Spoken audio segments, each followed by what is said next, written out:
Hello guys, welcome back to my channel cute ছেলে। তো তোমরা সবাই কেমন আছো? আশা করছি ভালো আছো, আর আমিও অনেক ভালো আছি তোমাদের ভালোবাসে। তো অন্য দিনের মতো আজকে একটা নতুন ভিডিও নিয়ে এসেছি। তো এখন তো খুব শীত পড়েছে, চলো রেডি হয়ে দেখা হচ্ছে। তো এখন আমি ফুলফিলি রেডি হয়ে গেছি। তো এখন একটু যাব আমি জেঠিমার সাথে এক জায়গায়। তো কোথায় যাচ্ছি দেখতে হলে আমার পুরো ব্লগটা দেখতে হবে, তো আমার সাথে থাকো।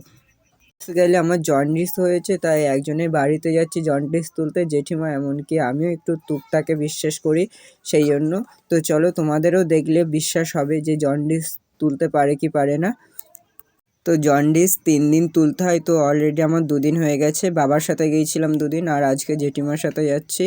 তো জেঠিমাও যাচ্ছিল হাঁটতে হাঁটতে, তাই আর আজকে ভীষণ কুয়াশা পড়েছিল আজকের দিনটা। তো তোমরাও জানো, তোমাদের ওইদিকেও হয়েছিল হয়তো। তো চলো, আর বেশি দূর বাকি নেই যেতে। তো গাইস, আমি বেসিক্যালি সব জায়গায় একা যেতে পারি, কিন্তু একটুখানি শরীর খারাপ হলেও একা আমি কোথাও যাই না। বাবা যায়, না হলে জেঠিমা যায়। তো জেঠিমা আর আমি পৌঁছে গেছি। জেঠিমা একটু আস্তে আস্তে হাঁটে, কারণ মাজায় ব্যথা, পায়ে ব্যথা, সেই জন্য এই গলি দিয়ে যাব। তো এই সামনের বাড়িটায়, যে বাড়িটা তোমরা দেখতে পাচ্ছ সে বাড়িটায়, আর এই ঠাম্মাটার কাছ থেকে জন্ডিস তুলবো আমি। এই 2 দিন অলরেডি হয়ে গেছে তোলা। এবার এই কানে একটা ওষুধ দেবে, জড়িবুটি, জানি না কি ওষুধ, উনি তুলে এনেছেন জড়িবুটি দিয়ে। এবার আমাকে শুতে বলেছিল। এবার এইখানে দেখো কি করে। তো তোমরা দেখলে বুঝতে পারবে যে তুকটাকেও আমি একটু বিশ্বাস করি, তোমাদেরও বিশ্বাস হবে। তো দেখতে থাকো। এবারে যেটা কানে দিয়েছে, এবার এটাই আগুন দিয়ে দেবে উপর দিয়ে, ওটা আস্তে আস্তে পুড়ে একদম হাফ হয়ে যাবে, যাতে কোথাও ফাঁকা না হয়ে যায়। সেই জন্য এই কাপড়টা তার গা থেকে পেঁচিয়ে দিচ্ছে। ফাঁকা হয়ে গেলে জন্ডিসটা অল্প উঠবে, বা সেরকমভাবে কাজ হবে না। তো এই আগুন দিয়ে দিচ্ছে, দেখো। তো এটা আস্তে আস্তে পুড়তে থাকবে। তো গাইস, এটা পরার পর দেখতে হবে যে কি হয়। কান থেকে হলুদ হলুদের মতন গুঁড়ো উঠবে। তো দেখো, অলরেডি হাফ পড়ে গেছে, অর্ধেকটা। আর আমরা যদি এরকম কিছু পড়াই, ওই ছাইটা, আগুনটা যেটা পড়ে আছে, ওই ছাইটা আস্তে আস্তে নিচে পড়ে যায়, কিন্তু এটা থেকে একটুও ছাই পড়বে না, ওটা পুরোটা লম্বা হয়ে পড়ে যাবে। আর ওই ঠাম্মাটা আমার জেঠিমার সাথে সারাক্ষণ গল্প করেই যাচ্ছিল। যেহেতু আমার জেঠিমা ওই ঠাম্মাকে চেনে, বা ঠাম্মাটিও জেঠিমাকে চেনে, সেহেতু অনেক দিন পর দেখা হয়েছে, তাই সমানেই গল্প করে যাচ্ছিল।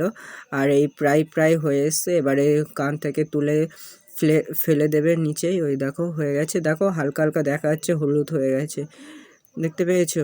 আর যে রসটা আমার, যে জড়িবুটিটা আমার কানে দিয়েছিল, তার রস আমার চোখে দিয়ে দেবে, 2 চোখে। তো দেখো,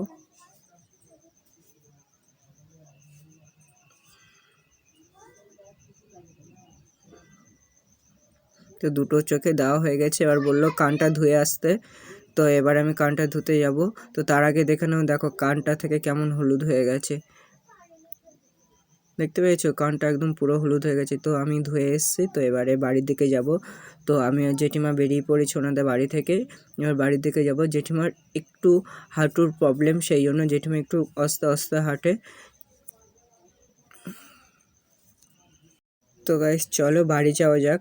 আর বাড়িতে গিয়ে ওরকম একটা ওষুধ খেতে হবে, গাছালের ওষুধ, যেটা প্রত্যেকদিন আমার বাবা বেটে দিয়েছিল। এখান থেকে নিয়ে গিয়ে বাবার সাথে যেতাম।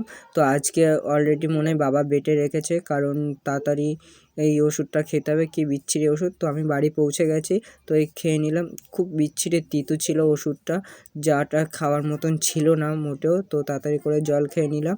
তো দেখো, এরপরে ব্রাশ করলাম। তো ব্রাশ করতে করতে একটু দোকানের দিকে যাব সকালে কিছু খাওয়ার জন্য, যেহেতু ঠান্ডা ভাত খাওয়া যাবে না, গরম ভাত খেতে বলেছে। কিছু ছাড়া, তেল হলুদ কিছুই খাওয়া যাবে না, শুধু আলু ভাতে, তা আবার তেল ছাড়া। তো এই দোকানের ধারে চলে এসছে, আর এই কল আছে, এই কলটা থেকে মুখটা ধুয়ে নেব। নিয়ে সাথে করে 10 টাকা নিয়ে এসেছিলাম। মুখ টুক ধোয়া হয়ে গেছে। তো এখান থেকে একটু খাবার কিনে নেব। তো একটা বিস্কুট আর একটা খাবার ছিল, যেটা আমি কিনে নিয়েছি। তো এই খেতে খেতে বাড়ি যাচ্ছি এখন। তো চলো যাওয়া যাক বাড়িতে। তো একটু খাওয়া দাওয়া শেষ হয়ে গেছে। বিস্কুটটা যেহেতু পরে খাবো, এখন বাড়ি থেকে একটু বাগানের দিকে যাব। তো এই আমার সাথে বলছে আমিও যাব, তো আমি বলছি চল আমার সাথে বাগানে। তো ও পুরোপুরি যায়নি, হাফ ধুর গিয়ে বাড়ি থেকে চলে এসছে আবার বাড়িতে। তো এখানে দেখো এই বাবা ওটা বেটে করে এসেছিলো, বাবা একটু কাজ করছিলো, বাবা বলছে একটু করে তো কাজ, সে তো আমি একটু কাজ করে দিচ্ছিলাম। তো গাইস আমার সব কাজ করা হয়ে গেছে, এই দেখো সবটা প্লিট এনে দিয়েছি, আর এখানে বিট দিয়েছিল। তো আমি তাড়াতাড়ি করে এবার বাড়ি চলে এসেছি। আজকের ভিডিওটা এই পর্যন্ত, যদি ভালো লেগে থাকে তাহলে লাইক কমেন্ট অ্যান্ড শেয়ার করো। তো যদি একটু হলেও ভালো লেগে থাকে তাহলে চ্যানেলটিকে সাবস্ক্রাইব করে দিও, আর যারা ফেসবুক থেকে দেখছো প্লিজ চ্যানেলটিকে ফলো করে দিও। তো দেখা হচ্ছে নেক্সট ভিডিওতে, টাটা।